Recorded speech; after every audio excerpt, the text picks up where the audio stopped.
You people always try to sneak into first class, don't you? Rachel Harper didn't whisper it. She didn't blink. She said it loud enough for 5 rows to hear. And when Marcus Coleman looked at her, bewildered, calm, ticket in hand, she reached out, tore the slip down the center, and let both halves fall like they were nothing. That moment, in a narrow aisle under the soft overhead light of seat 1A, changed everything.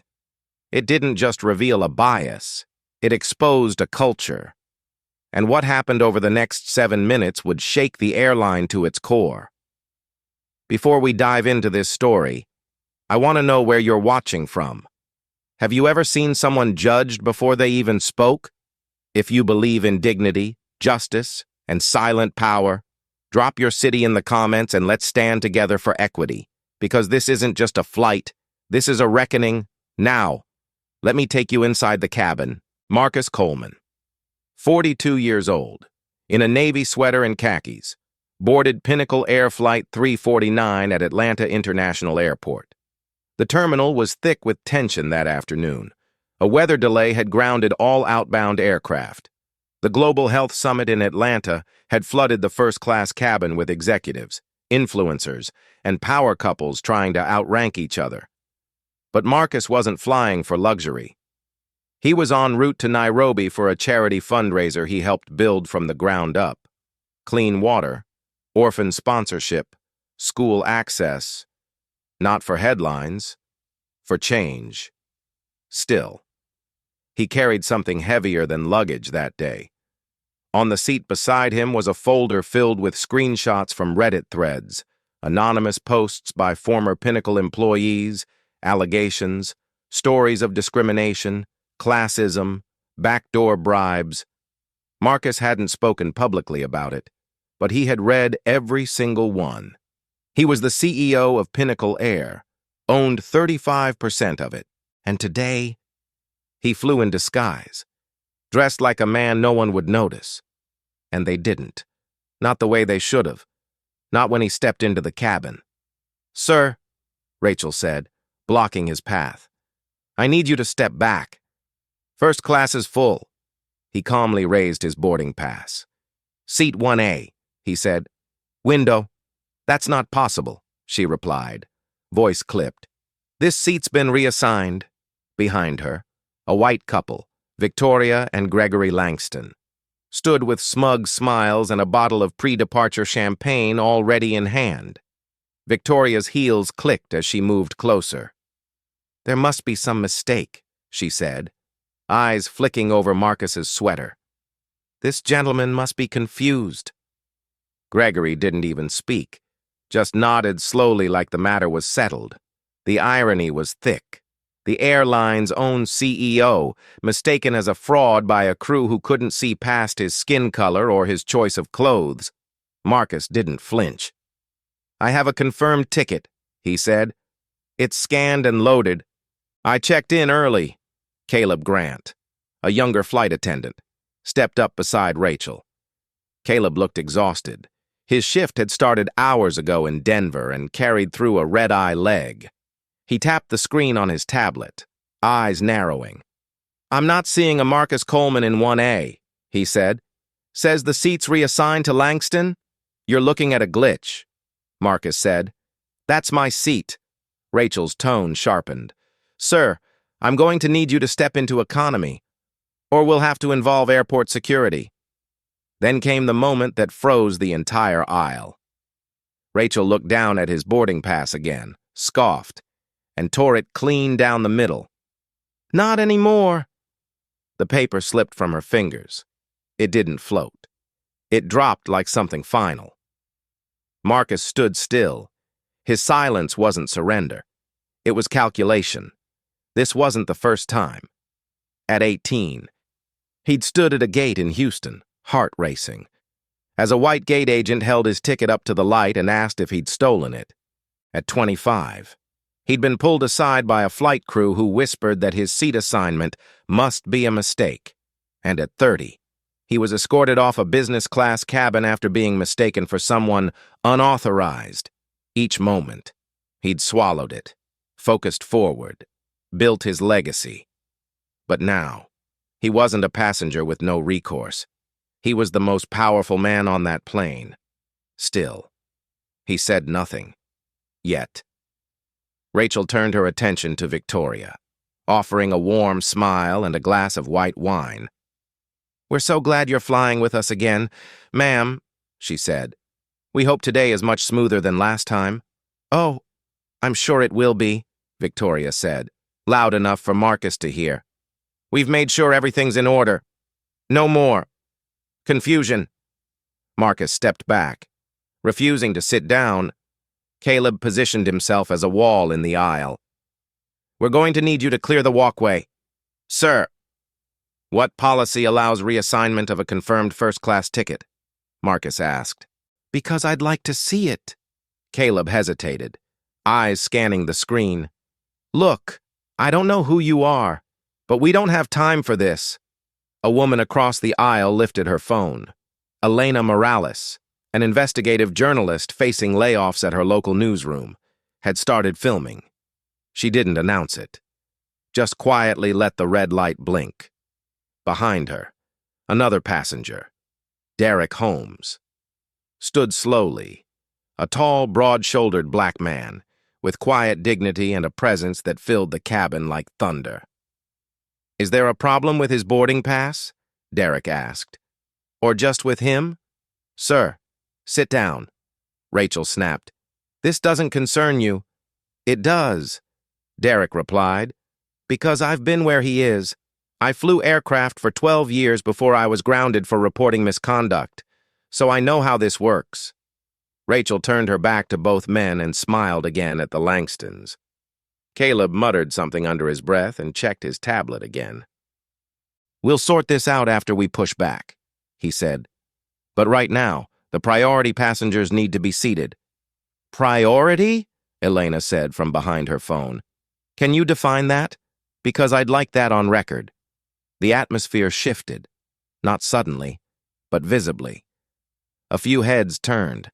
A mother held her child closer. Someone 2 rows back pulled out a phone. Rachel's lips tightened. She motioned to Mia Chen, a quiet, newer flight attendant. "Help economy with beverage setup," she barked. Mia froze for a second, watching Marcus, then obeyed. She didn't speak, but her glance lingered. She knew what she was seeing. And Marcus? He watched it all, his back straight, expression unreadable, somewhere deep in his coat pocket. His phone recorded quietly. Somewhere deeper. A memory surfaced. His father's words, spoken decades ago on a back porch. "You don't have to raise your voice to raise the truth. Let the world see who's wrong."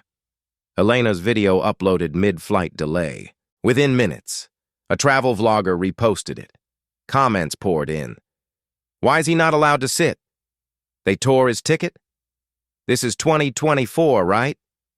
Rachel didn't know it yet, but the fire had already started, and she was standing on the matchbox, just 5 feet from Marcus, and 7 minutes from losing everything. Rachel Harper folded her arms tightly across her chest, lips pursed, as if the pressure would somehow push this moment back into control. "Sir," she said again, louder this time. "We've already explained this. You no longer have a valid seat in first class." Her voice didn't tremble. It sharpened. She gestured toward the curtain that divided first from economy, like banishment was a courtesy. "If you refuse to comply, I will have you removed by airport security." Marcus stood calmly, eyes steady, not flinching, not blinking. "Removed?" he asked, his voice quiet but weighted. "Because my confirmed seat was reassigned after being paid for by someone else?" He didn't raise his tone. He didn't need to. The edge in his words cut cleaner than a shout. Victoria Langston let out a small, theatrical laugh. "Please," she said, waving her hand. "This is ridiculous. Let the real passengers take their seats. We paid good money to be here." Caleb, tablet still in hand, stepped forward again, his eyes darting nervously between Marcus and Rachel. "Sir, I've checked the manifest. You're not on it. The seat is registered to Langston. Then the manifest is wrong, Marcus said. Firm now. You're looking at a system error. Sir, Caleb repeated, voice lower now, more uncertain. You don't look like someone who flies 1A. He realized the mistake the moment it left his mouth, but he didn't correct it. He just swallowed, looked away, and pretended to keep scrolling. The insult, unspoken but deafening, hung between them. Rachel took that as a cue. Let's not make this harder than it needs to be. We've got an entire manifest to accommodate, and the storm delay already has us backed up. Then she leaned in slightly, lowering her voice just enough to mask the venom with civility. You should know how these things work by now. Marcus didn't respond, not immediately. He turned slightly toward the aisle, aware of every eye on him, and let the silence stretch. Derek Holmes stepped forward again, his security badge clipped to his carry-on. You're not going to call security on a man for asking to sit in the seat he paid for. He said flatly, That's not policy. That's personal. Rachel's face flushed. You are not authorized to interfere in crew proceedings. I'm a licensed security officer and former pilot. Derek replied, If you're making decisions based on appearance instead of documentation, then I'm interfering as a witness. Elena. Still filming. Zoomed in slightly. Rachel, can you confirm if the Langstons were assigned 1A through the booking system, or if there was an override? Rachel didn't answer. Instead, she turned her body to block Elena's line of sight and made a small motion to Caleb. Caleb hesitated, then lifted his tablet again. Internal memo says reassignments allowed at crew discretion during ground holds. For a $600 bribe? Marcus asked sharply. Caleb blinked. What? A smartwatch, said a voice from the back of the cabin. A younger man stood, raising his wrist. It recorded her taking the envelope. I didn't know what it was at first, but I uploaded the clip to the Reddit thread. It's already circulating. A stunned hush rolled through the cabin. Rachel's hand dropped to her side. Caleb looked at her, wide-eyed. What did you do? He whispered. Rachel didn't answer. Victoria stepped forward, the mask slipping from her face. This is outrageous. You people are making a scene out of nothing. Her voice cracked on the word you, but she said it anyway. Marcus stepped closer, speaking now with quiet control. You tore up my ticket, lied about my presence on the manifest, took a bribe to hand my seat to someone with less claim but more privilege. Then you threatened to have me removed for resisting your lie. Rachel backed up a step. I did what I had to, she muttered. My daughter needs surgery. I didn't think it would. Justify this? Marcus finished. Your desperation does not excuse discrimination. It wasn't about that, Rachel snapped, but her voice wavered. It was just protocol. Elena, camera steady, interjected. Protocol doesn't accept cash in envelopes. Caleb stepped aside, eyes to the floor, while the murmurs of the cabin passengers began to grow. I skipped DEI training, he said suddenly. Rachel told me it wasn't required if I had union coverage. She said it would slow me down. He turned to Marcus, voice cracking. I'm sorry. I didn't know who you were. I didn't think. That I belonged here? Marcus asked. Not cruel, just stating what had already been made clear. Caleb nodded, barely. A notification dinged on Elena's phone. She checked it and held it up. You'll want to see this. A former flight attendant just leaked an internal chat log. Shows Rachel telling Caleb to ignore a reservation if someone suspicious claimed it. She labeled Marcus by description. Rachel paled. That wasn't supposed to. She stopped. No words came next. Derek took a half step forward. What's happening now isn't just a mistake. It's a pattern. I've seen it, lived it, buried it. But today, this ends. Marcus inhaled, slow and steady, then reached into his jacket pocket. Still calm, still quiet. I'm calling my assistant, he said simply. Her name is Tara Wells. She's contacting the media and our legal team. Rachel froze. Your assistant? Yes, Marcus replied. And you'll want to remember that name. As he dialed, Caleb slumped into the jump seat. Defeated. Rachel took a shaky breath. Victoria crossed her arms defiantly, but even she seemed rattled. Marcus didn't raise his voice. He didn't shout. He just stood there, making the call. While the cabin held its breath and the soft light above seat 1A glowed like a spotlight, Elena's feed continued to stream as the world outside the aircraft began to pay attention. Caleb's voice shook as he stood, still clutching the tablet as if it might shield him from what he already knew was coming. I just followed the override, he stammered. But even he could hear how hollow that sounded. Rachel said it was protocol, but the word protocol meant nothing now. Not with Elena's live stream rolling and the clip from the smartwatch showing Rachel taking the envelope already trending. The cabin had grown tense, not chaotic, not loud, but charged. Passengers leaned forward, phones in hand, watching like the aisle had become a courtroom. Rachel, still trying to reclaim control, pointed at Marcus and snapped. I need to see identification. Now. Excuse me? Marcus said, his tone even, firm. You've already scanned my boarding pass. You tore it. You claimed I wasn't in the manifest. And now you want my ID. Why? To confirm who you are, she said quickly, but the room heard the pause. We don't just take people at their word. You took them. Marcus nodded toward the Langstons. At their word. Gregory looked away. Victoria scowled. This is absurd. Are we really doing this because one passenger thinks he's entitled to? That seat, Marcus interrupted, was mine, purchased, confirmed, and reassigned through cash and bias. So yes, we are doing this. Rachel took a step forward. Show me your ID or I will contact airport security. Caleb stepped forward too, clearly unsure now whose side he was supposed to be on. It's just a formality, he mumbled. And that was the moment. That was when he reached out, quickly, nervously, and snatched the leather wallet from Marcus's hand.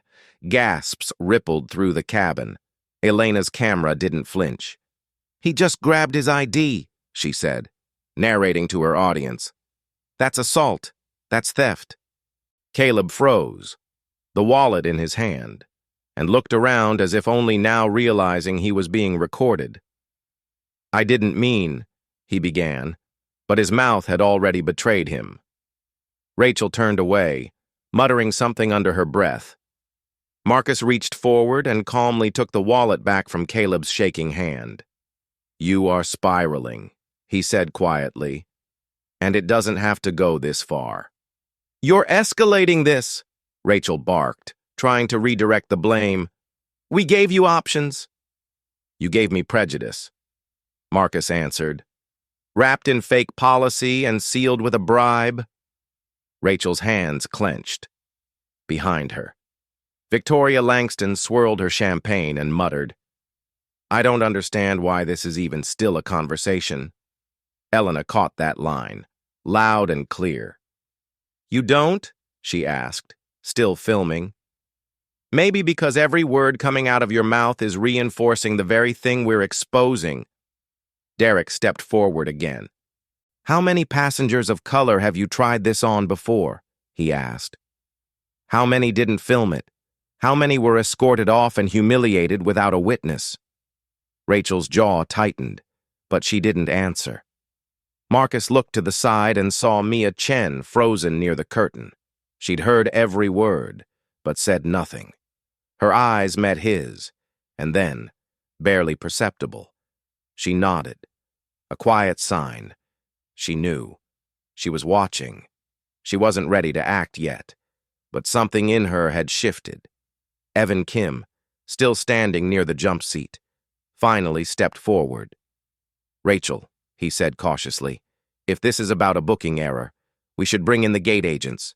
If this is something else, I think we need to stop." Rachel wheeled on him. "Are you serious? You want to undermine your own senior lead?" Evan held up both hands, palms out. "I just don't want to be in the middle of a lawsuit."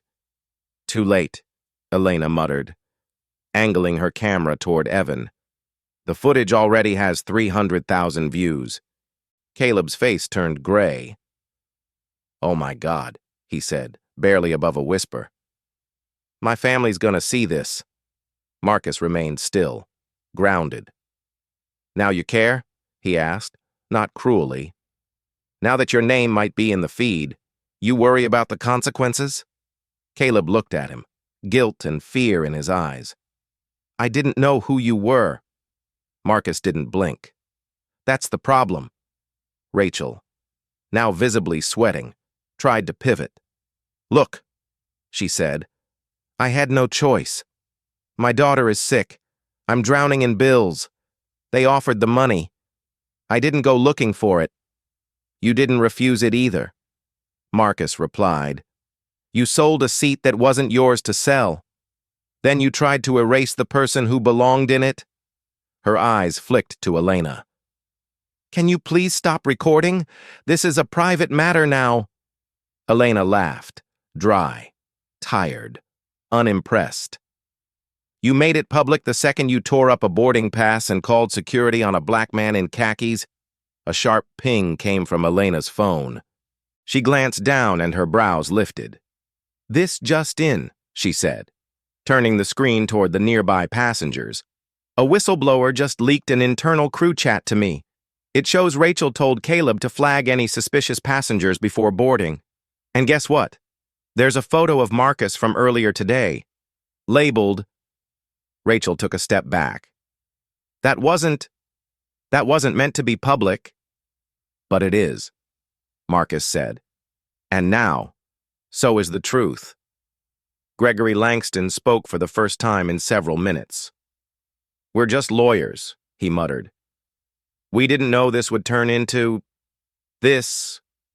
"You're a corporate lawyer," Derek said flatly. "Your firm helped Pinnacle expand into Europe. You knew exactly what this was." Elena's camera turned toward Gregory. "Care to comment on the financial ties between your firm and Pinnacle?" Gregory turned pale. "No comment." "Then sit down." Derek said, "Because your power play just collapsed." Rachel looked at Caleb. Caleb looked at the floor. Evan looked at Mia. And Mia finally, quietly, took one step forward, not toward Rachel, but toward Marcus.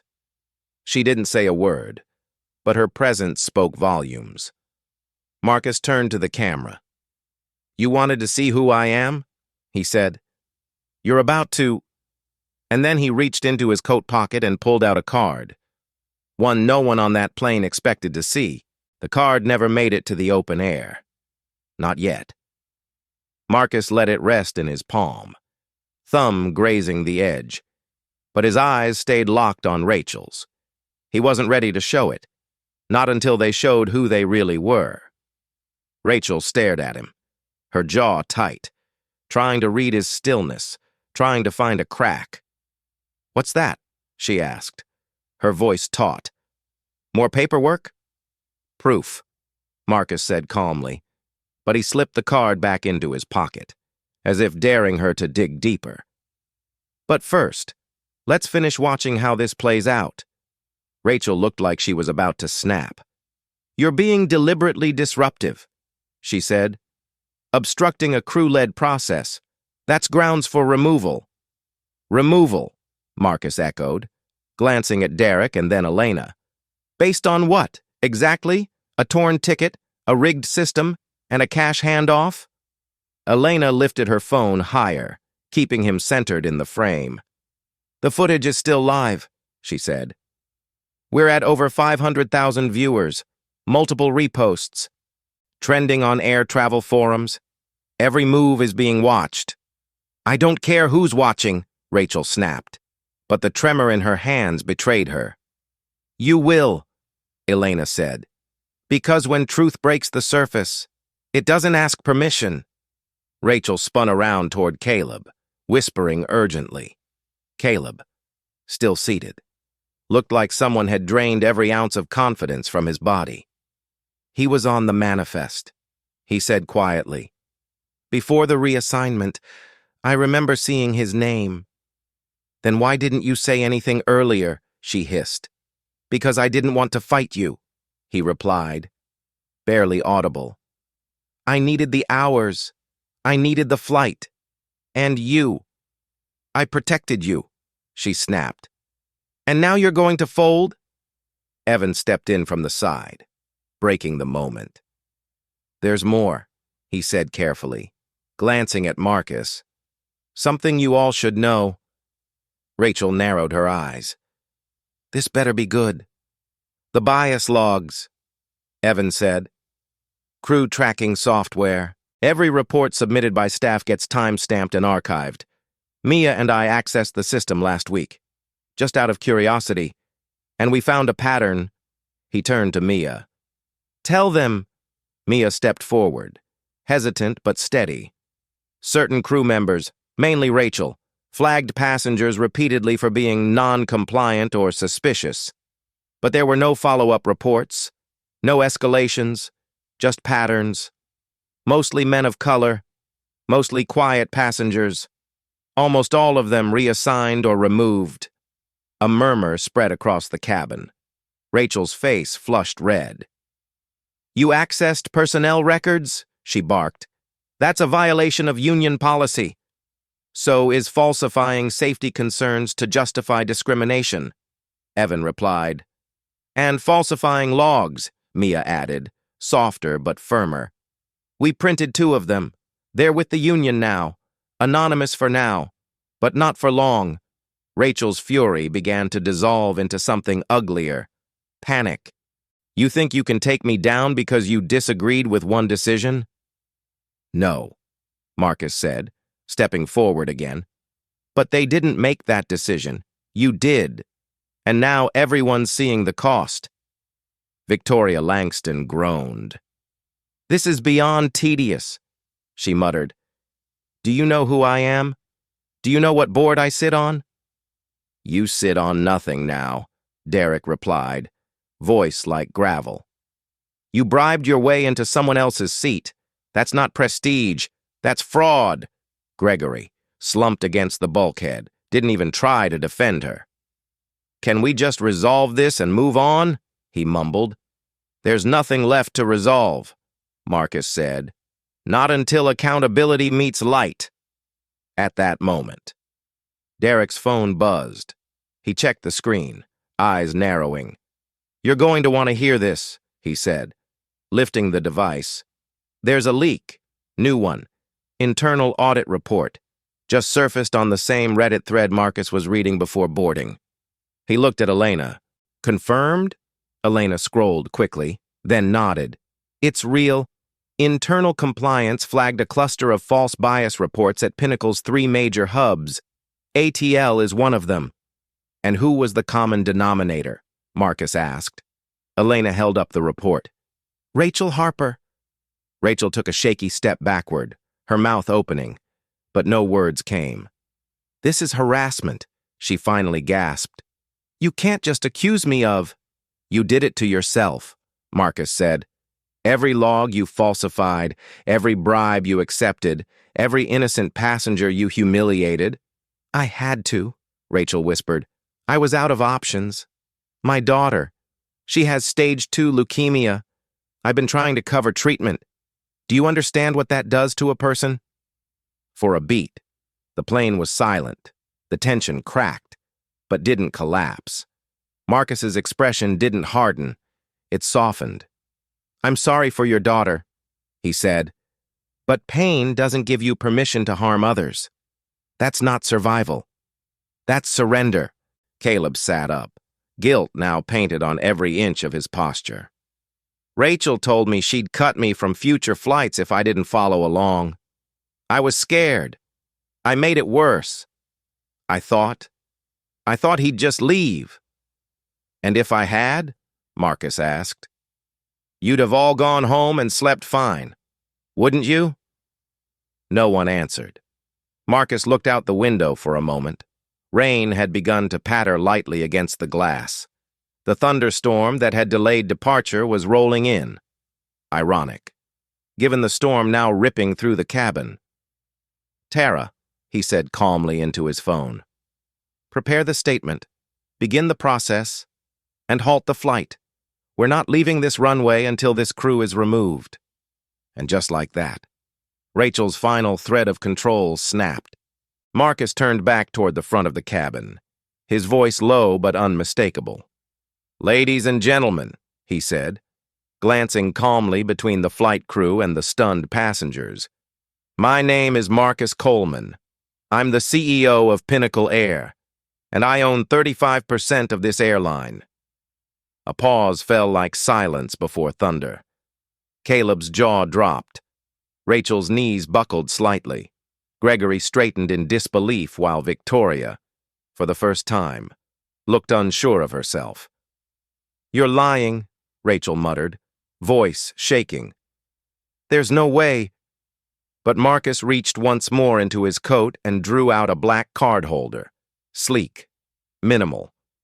He opened it and handed the metal CEO identification card directly to Derek. Derek inspected it, nodded once, then turned and held it up toward the cabin like a courtroom exhibit. Elena zoomed in with her phone, broadcasting it live. It's real, she said. Confirmed. This man is who he says he is. Rachel's mouth opened, but no sound emerged. Caleb leaned back slowly, pale as the overhead light above seat 1A that now felt more like a spotlight than illumination. I didn't know, he said, more to himself than anyone. I had no idea. And if I had been anyone else, Marcus asked him directly, if I were a man with less power, less money, less reach, how far would this have gone? No one answered. Not Caleb, not Rachel, not the Langstons. This flight is no longer departing, Marcus announced clearly. I am halting all movement until a new crew is assigned. This team, Rachel Harper, Caleb Grant, and the 2 crew members who stood silent as this unfolded, are hereby dismissed from active duty, effective immediately. He turned to Mia, whose eyes widened. Mia Chen, he said, your quiet integrity and refusal to participate in this have not gone unnoticed. From this moment forward, you are promoted to lead flight attendant. You'll assist the transition team when they board. Thank you for your courage. Mia blinked fast, overcome, but nodded, her voice barely above a whisper. Yes, sir. Thank you. Elena swung her camera toward Rachel. You just got fired by your own CEO, on camera, in front of the world. Any final words? Rachel shook her head slowly, then turned away. I did it for my daughter, she mumbled again, almost inaudible. But I went too far. She deserves better. Marcus replied, and so does every passenger you targeted. Caleb remained seated, eyes glazed. I can't undo it, he said softly, but I want to fix it. I'll do whatever I have to. You'll start with an official suspension and retraining, Marcus said. Pending review, your future with Pinnacle will be based on transparency, not convenience. Victoria finally stood, her composure cracked. You can't ban us. We're platinum tier members. My husband has stock options. Our law firm was removed from our advisory panel 6 months ago, Marcus said coldly. I reviewed your files personally. Gregory's last relevant contract expired last quarter. Your access ends today. You are both banned from all Pinnacle flights, indefinitely. Gregory let out a low breath like he'd been hit. We'll sue, Victoria spat, her voice cracking. Then sue, Marcus said. And in discovery, we'll unpack every detail of that bribe, your fake elite booking trail, and your involvement in 2 pending complaints tied to gate agent manipulation. Good luck." Around them, a few passengers softly clapped, not loud, not sarcastic, just enough to shift the air, enough to say, "We saw, we felt that." Marcus turned to Elena. "Upload it all," he said. "I'll authorize a press release. No PR spin, just truth." Elena gave a half smile. Phone still steady. "Already done. Trending on 3 platforms. You're being hailed as the quietest boss who ever fired 4 people with a sentence." "Not proud of the moment," Marcus said, "but it was necessary." Derek clapped him gently on the shoulder. "Justice doesn't always come with applause. Sometimes it just needs a witness." Mia stepped forward again. "Sir, if I may, there's something else." She reached into her jacket and pulled out a folded sheet of paper. "I was the one who leaked the bias logs to the union, anonymously. I couldn't stay silent, even though I was scared. I didn't know if I'd lose my job, but I knew I couldn't let passengers keep getting hurt." Marcus accepted the paper, scanned it, then looked up at her. "You did the right thing," he said. "Truth that costs you something is the truth that matters most." He turned back to the cabin. "We'll wait for a replacement crew. This flight will resume after integrity is restored, not before." He made one last call to Tara. "Board actions authorized. Media escalation cleared. We move forward now." Victoria tried to say something, but Gregory pulled her back. It was over. Elena narrated the final shot of the cabin team walking off the plane. Rachel hollow-eyed, Caleb blinking hard to hide shame, the 2 silent crew trailing behind, and Mia, tall, steady, took her place at the front galley, a quiet symbol of what happens when courage meets consequence. The flight remained grounded as Tara Wells, Marcus's trusted assistant, finalized the internal report from headquarters. Within 20 minutes, Pinnacle's emergency board session was convened via secure call. Directors logged in from Chicago, London, and Tokyo. Faces stiff with shock as Tara laid out the raw footage, chat logs, and whistleblower testimony. At the head of it all stood Marcus, calmly dialing in from his seat on the grounded aircraft. The cabin hushed behind him. "No press briefings," he instructed. "No corporate spin. We're not burying this. We're owning it." The board, staggered but unanimous, moved fast. Rachel Harper's employment was officially terminated. On grounds of gross misconduct and falsification of bias logs, Caleb Grant was placed under official suspension with a mandatory retraining protocol, and the 2 silent attendants were relieved of duty pending review. But the fallout didn't end there. Elena's footage, now well past 3 million views, had sparked a wildfire across social platforms. Travelers reposted clips of Rachel tearing the boarding pass, Caleb grabbing the ID, and Marcus's quiet reveal. Hashtags circulated faster than legal memos. But it was the leaked chat transcript, Rachel telling Caleb to get rid of the suspicious guy before he gets too loud. That triggered a deeper investigation. One board member, skeptical at first, leaned back in his chair and admitted, "This is systemic?" And so reforms began.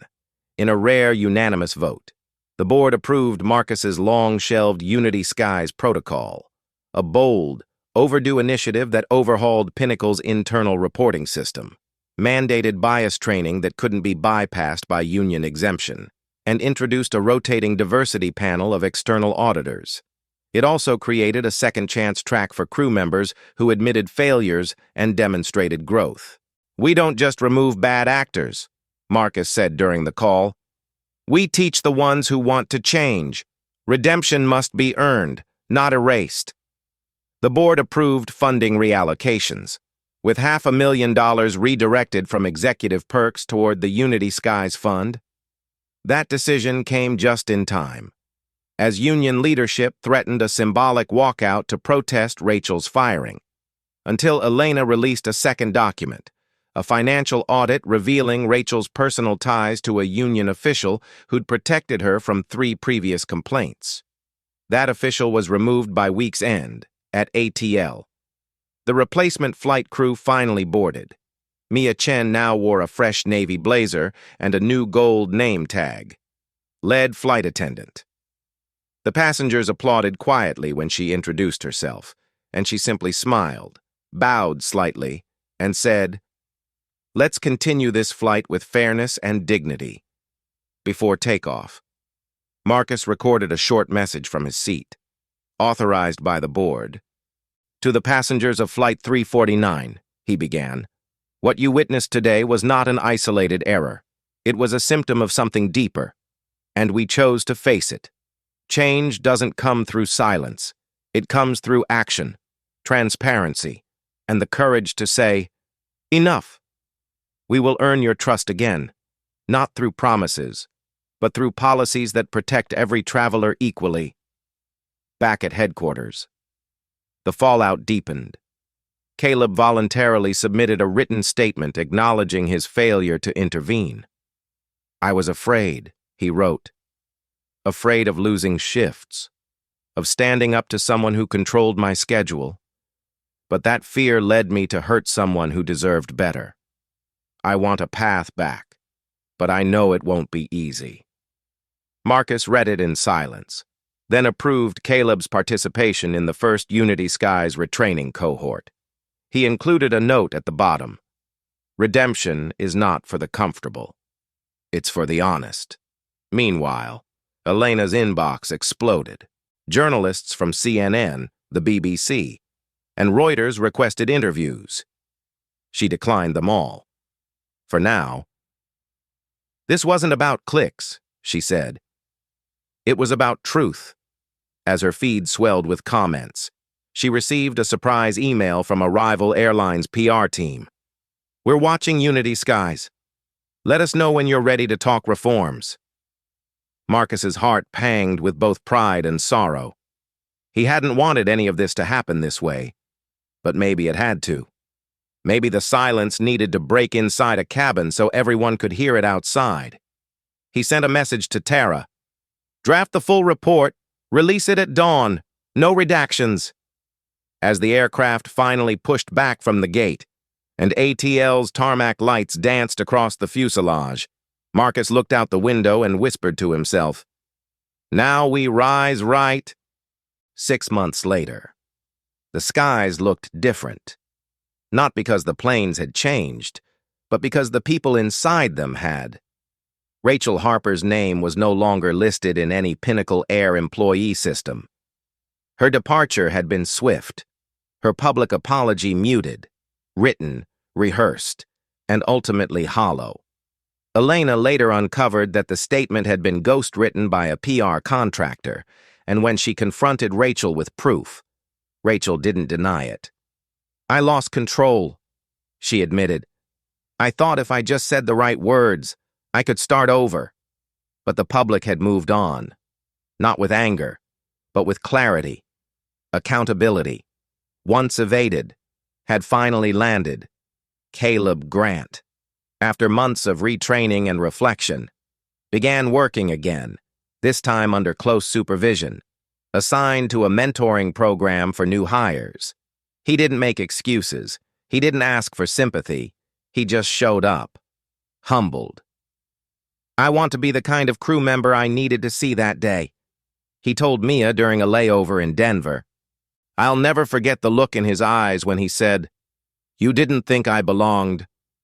And Mia, now lead flight attendant on the Unity Skies implementation team, smiled and simply replied, "Then make sure no one ever feels that again." The Unity Skies protocol had grown far beyond the emergency motion pass that June afternoon. It was now a permanent fixture within Pinnacle Air's operations. Mandatory DEI training enforced with rotating audits, real-time passenger feedback panels, and an internal whistleblower hotline that led directly to an independent ethics board. 3 additional major airlines had requested access to the framework. And one, Skybridge Air, formally adopted it after an incident eerily similar to Marcus's. He didn't relish that news, but he recognized its purpose. The goal was never vengeance, he said to a panel of aviation leaders. The goal was to ensure no one ever has to carry their dignity like armor just to get on a plane. Derek Holmes returned to his security work, but also served part-time as a traveling Unity Skies liaison. Speaking to staff about the dangers of normalized bias, "I didn't plan to be involved," he once told Elena, "but once you witness truth that loud, silence isn't an option anymore." Elena herself had received awards for her footage, but she declined them all instead. She asked Marcus for a voucher, not for travel, but to donate to a journalism scholarship fund in her late editor's name. "He told me truth matters more than polish," she said. "I think we honored that," Marcus agreed, on a quiet afternoon in Nairobi, standing beside a new water filtration system funded by the very trip he nearly didn't take. He recorded one final message. "When we boarded Flight 349, I didn't wear my title. I wore my past. The part of me that had been overlooked, profiled, dismissed. I carried that because I wanted to see what our airline had become. I didn't expect what I found, but I don't regret it." That message aired during Pinnacle's year-end meeting and was later adopted by Unity Skies as its opening module, in the closing minutes of that same session. Mia turned to Marcus backstage and asked what many had wondered. "How did you stay calm? After everything, the disrespect, the humiliation?" Marcus smiled gently. "Because my father taught me something when I was 13, he said. He said, 'Son, power isn't how loud you speak. It's how steady you stay when someone tries to erase you.' That stuck, and on that plane. I heard his voice louder than anyone else's. In the final scene of Elena's retrospective documentary, Marcus is seen walking through ATL's main terminal. No fanfare, no entourage, just a black man in a navy sweater and khakis, boarding another flight to another corner of the world, ready to continue the quiet work of building justice from the inside out. Passengers recognize him now, not for the scandal, but for the change. Some nod respectfully. Others approach with gratitude. One teenage boy, maybe 14, just lifts a hand and says, "Thanks for standing up." Marcus smiles and replies, "Thanks for seeing me." The screen fades to black with the Unity Skies motto stamped in soft white. Dignity should never be a first-class privilege, and just beneath it, Marcus's final call to action: equity doesn't fly on autopilot. We have to pilot it together. If this story hit you, tell us, where are you watching from? Have you ever seen someone judged before they even spoke? Drop a comment. And if you believe in justice and dignity, hit that follow button. Let's make sure stories like this are never ignored again.